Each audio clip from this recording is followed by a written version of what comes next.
नमस्कार दोस्तों, आप सभी भक्तजनों का आपके YouTube चैनल जीवन अमृत पर स्वागत है। आज के वीडियो में आपसे चतुर्मास के बारे में बात करूंगी। जैसा कि आप सभी जानते हैं, देवशनि एकादशी के दिन भगवान विष्णु क्षीर सागर में योग निद्रा में चले जाते हैं।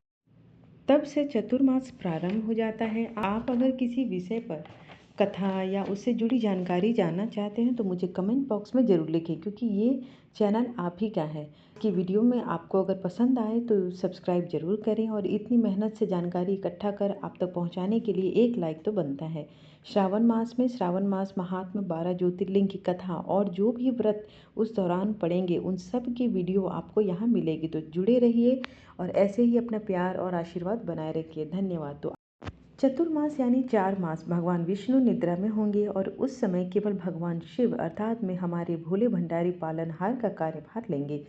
इस साल चतुर्मास 17 जुलाई 2024 से शुरू होगी। चतुर्मास के दौरान सभी मांगलिक कार्य करना मना होता है। इस दौरान एकादशी व्रत या सावन, भादो, आश्विन, कार्तिक ये 4 महीनों में जो भी व्रत है उसे करने की मनाही नहीं है।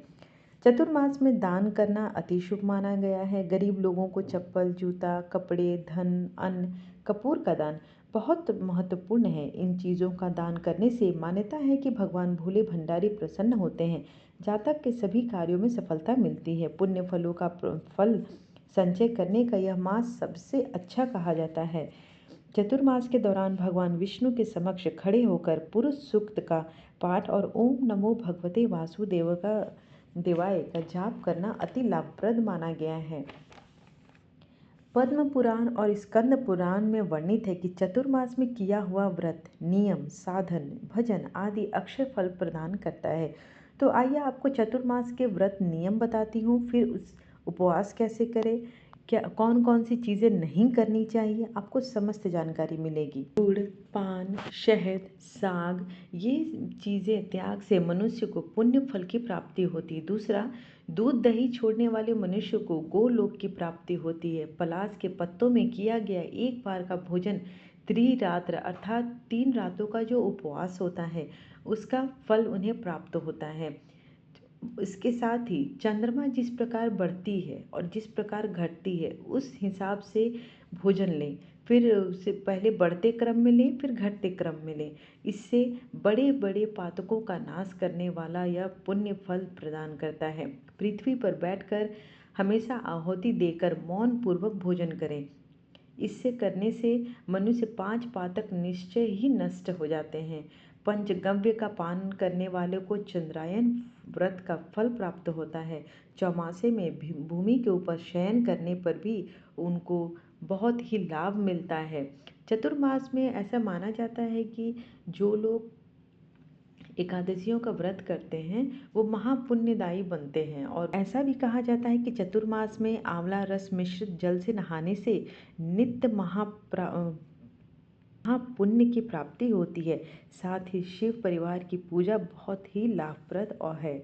भोलेनाथ के पंचाक्षरी मंत्रों का भी जप करना अति फलदायी माना गया है।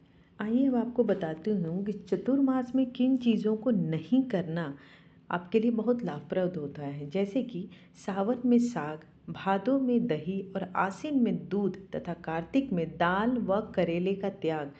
दूसरा होता है कांसे के बर्तन का त्याग। तीसरा, विवाह जो कर्म है वो इस दौरान नहीं की जाती है, तो इन सत्कर्मों का त्याग 4 महीने के लिए। जो चतुर्मास में भगवती प्रीति के लिए अपना प्रिय भोग यत्न पूर्वक त्यागता है उसकी त्यागी हुई वस्तुएं उसे अक्षय रूप में प्रदान होती हैं। ऐसे बहुत सारे लोग हैं जिनकी ये मान्यता है कि चतुर्मास में कोई भी शुभ कार्य नहीं करना चाहिए। ये सही है कि कोई भी मांगलिक कार्य नहीं हो सकता, पर इसमें अगर आप भगवान के दर्शन को जाते हैं, भजन को जाते हैं, तीर्थ यात्रा करते हैं तो इसकी कोई मनाही नहीं है, क्योंकि ये चतुर्मास हमें अपने पुण्य कर्मों को संचय करने का मास कहा जाता है। इसमें हमें अच्छे से अच्छे कर्म करने चाहिए ताकि हम भगवान विष्णु के और निकट जाएं। भगवान विष्णु, भगवान सृष्टि के पालनहार जब कार्तिक मास में उदय होंगे, उठेंगे देव उठनी एकादशी को, तो वो उसके बाद सभी चीज़ों का फल प्रदान करते हैं। इस पूरे चतुर्मास में भगवान भोले भंडारी के समस्त परिवार का पूजन करना, उनके मंत्रों का जाप करना, ये अति अति शुभ माना गया है। तो आप भक्तजनों, अगर आप चाहते हैं कि आपके किए हुए पाप कर्म कटे और कुछ पुण्य जो है आप अर्जित करें, तो चतुर्मास में जिन नियमों का पालन करना है वो करें। कुछ दान करें जो गरीबों के लिए बहुत ही ज़रूरी होता है, और वो भी बिल्कुल स्वच्छ मन से, बिना किसी कुंठित भावना से करें, तभी वो फलित होता है। अगर आप करोड़ों का दान कर दें और आपके मन में कुंठा भरी हुई है, तो वो दान स्वीकार नहीं होता है।